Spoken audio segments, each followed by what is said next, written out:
I didn't plan on moving back. When I left this apartment years ago, I promised myself I would never come back to its dark hallways, its peeling wallpaper, its silence that always felt heavier at night. But life doesn't always give you choices.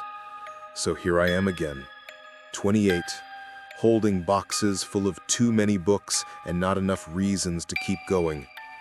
Somewhere between the sleepless nights, the failed jobs, and the loneliness, this small one-bedroom became the only affordable place. I told myself it would be a fresh start, a familiar place to rebuild. But familiar doesn't always mean safe. The first night, it was only the building's usual sounds.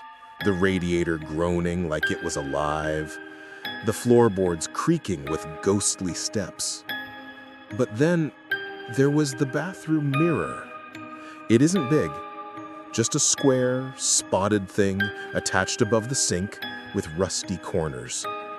When I brushed my teeth, I thought I saw a tiny delay. A fraction of a second where my reflection didn't follow me exactly. I laughed at it. Poor sleep, too much coffee.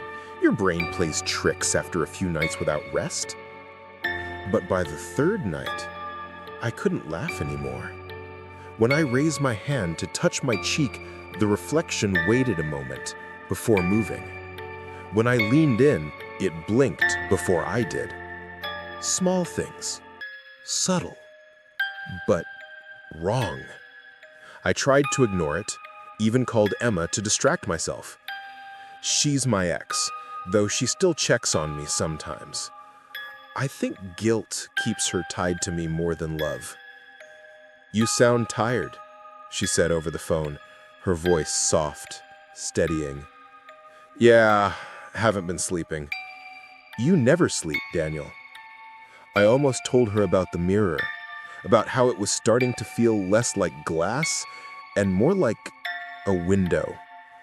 But I didn't. Emma wouldn't believe me. She never believed in the shadows I used to talk about, the shapes I swore moved in the corners of the room. She's logical. I think that's why I needed her once. Instead, I told her, "The apartment feels smaller." She laughed. It always felt small. But she didn't hear it. The faint scraping from the bathroom door that night, like nails dragging across wood. It got worse quickly after that. One night, I stared at the mirror longer than I should have. My reflection just stared back, breathing with me, eyes locked with mine. A perfect copy, but something in its stare was wrong. It wasn't tired like me. Its eyes looked sharper, more awake. And then it smiled. I didn't. My lips stayed flat, shaking, but the reflection smile spread slow and careful, like it was enjoying something. I stepped back, heart racing, and when I looked again, the smile was gone. My reflection was still me, just me, standing there with wide, panicked eyes. I didn't sleep that night. Days mixed together. I covered the mirror with a towel, but it didn't help. I still felt it watching me, just behind the fabric. The need to look became too strong, like an itch in my skull. I resisted until, finally, in a weak moment, I pulled the towel down. And there he was. Not me. Not anymore. His skin was a shade too pale, his body too still. But what scared me most was his face. He looked like he was waiting for something. I whispered, "What do you want?" He didn't answer. He only tilted his head, like he was studying me, amused. That night, Emma called again. "You need to get out of that place. It's not good for you." "I can't leave. It's here. It's waiting." "What's waiting?" I froze. I wanted to tell her everything, that my reflection started moving when I didn't, that sometimes I saw it standing closer to the glass than it should be, like it was pushing forward. But the words sounded crazy even to me. "You wouldn't believe me," I said at last. Her sigh crackled through the phone. "Daniel, you're scaring yourself. This is just your mind playing tricks. Please, just get some help." Help. She meant doctors, pills, bright rooms with cold lights. I hung up before she could say more. The next night, I woke to the sound of water running. Tired, heart pounding, I went to the bathroom. The faucet was off.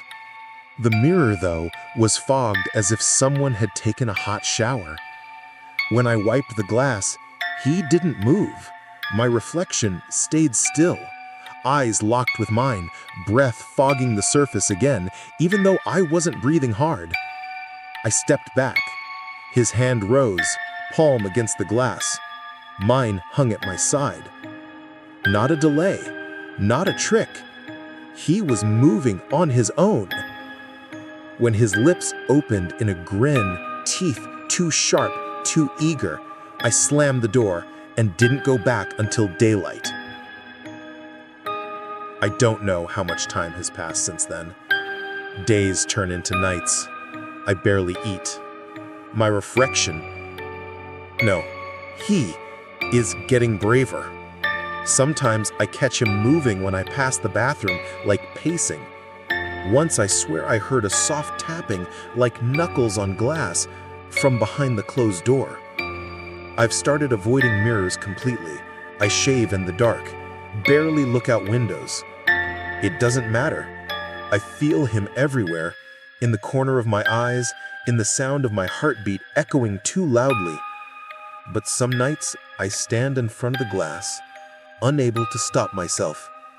He's always there, waiting, smiling. I think he wants out. Tonight, Emma called again.